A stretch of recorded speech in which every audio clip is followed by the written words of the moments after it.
He has exclusive data from the National Federation for Credit Counseling and the Harris Poll showing how Americans are struggling with debt and how it cuts across all income levels. Sharon. So middle class confidence in August just showed signs of cracking, and it's been stable for a number of months. So the fact that confidence is dropping a little bit in August might be signs of a recession, less spending for sure, and of course that there's some other things that middle class people are thinking about these days. And of course, middle class spending is really driving much of the U.S. economy these days.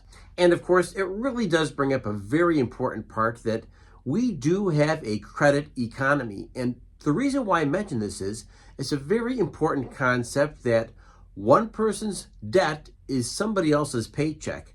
Translation, whether it's credit card debt, whether it's a mortgage payment, whether it's a car loan, the fact that when people are in debt and they're paying off their bills, that really does put more money into the economy in somebody else's pocket. So the University of Michigan's Consumer Confidence Report is down significantly in August. What does a Consumer Confidence Report really show? Well, it shows that middle class spending is down quite a bit. And remember, consumer spending really does drive a good portion of the economy. And so when the middle class starts pumping the brakes, spending less, going out less, not getting extra guacamole, or not even going to Chipotle altogether, you really need to pay attention. To be more clear, consumer spending drives about 70% of the U.S. economy. We're talking gross domestic product, also known as GDP. You might ask yourself the question, like, what sectors are getting whacked right now? Well, that's simple. Retail, restaurants, and travel are all feeling the pinch right now. So for instance, if you live in a place like Las Vegas, for instance, where you are heavily reliant on middle class people coming out and spending, you're taking a hit. If you're at a place like Disney World, you're also taking a hit because you're seeing less and less people coming to your resort. And of course, with that, there's all the ancillary businesses that go along with it, because the restaurants in a place like Orlando or the restaurants in a place like Las Vegas also feel the pinch all of a sudden. And all of a sudden, you're seeing the bigger picture.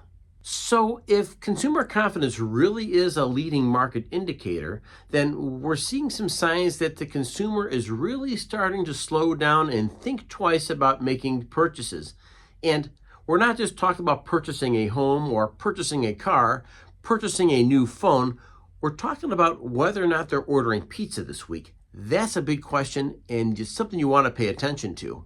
Now, of course, you may be asking yourself the question, why all of a sudden is the consumer starting to slow down? Well, the consumer is sounding the alarm that they are not happy with prices, or it could be the fact that banks have actually tightened up credit lending standards and people don't like the idea of going into debt on certain purchases. Like, nobody wants to carry a credit card balance, but those things already exist. And with interest rates kind of stuck in a holding pattern right now, you know that people are less likely to spend. Now, of course, that could all change with the Fed lowering interest rates, but that hasn't happened yet. And as a result, we're seeing maybe the first hiccup in the economy.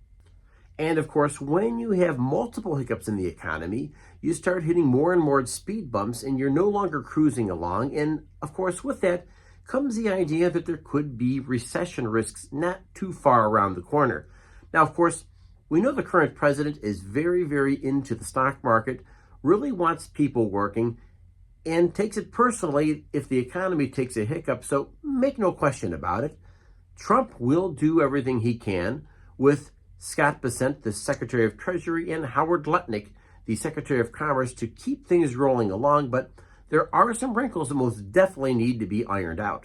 So you might ask yourself, what's next? And the stock market always seems to have the pulse of what's going on in the economy, and oftentimes the markets are going to react long before the actual data hits the streets. So when things like the consumer price index hits, or things like consumer market confidence hits, then all of a sudden you're saying this is confirmation to what Wall Street might have already known.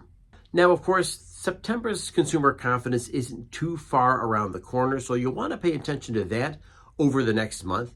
But expect the market to be up and down, and maybe more down than up right now, as the data and the confidence just isn't there in the economy right now. And let's face it, Jerome Powell and Fed policy really does hinge on some key factors, and one of those is employment. The other thing is the consumer going out and spending. And if there's weakness, let's face it, the Fed will need to take action sooner rather than later. And of course, people inside the Trump administration are convinced that the Fed has already reacted too late to some of these hiccups in the economy. So you'll want to pay attention to the story, and of course, pay attention to your pension and pay close attention to your investments, because those things are going to take an impact. By the way, if you are closer to retirement, you may consider some of the other options that are out there, and of course, talk to your financial advisor, but just be aware that if this economy continues to slow, then that means the market sells off. And if the market sells off, well, you know the rest of the story. So just remember that the consumer is the backbone of the U.S. economy. And when consumers, like the middle class people, either lose jobs, become cautious on their spending, or have their credit tightened on them, well, you see what the ramifications are. It's going to be a complete slowdown in other areas. Once again, idea that 70% of spending comes from the consumer, you can kind of see where the economy could head rather quickly. So pay attention to the economic report, because these are things that matter. We talk about Wall Street economics and DC politics hitting people like us on Main Street. Don't forget, folks, to like and subscribe. And most of all, don't forget, folks, the biggest battle you fight is the one between your ears, over your thoughts, your actions, and your attitude. Make someone's day, smile and say hello, and I will catch you next episode. Thank you for joining me.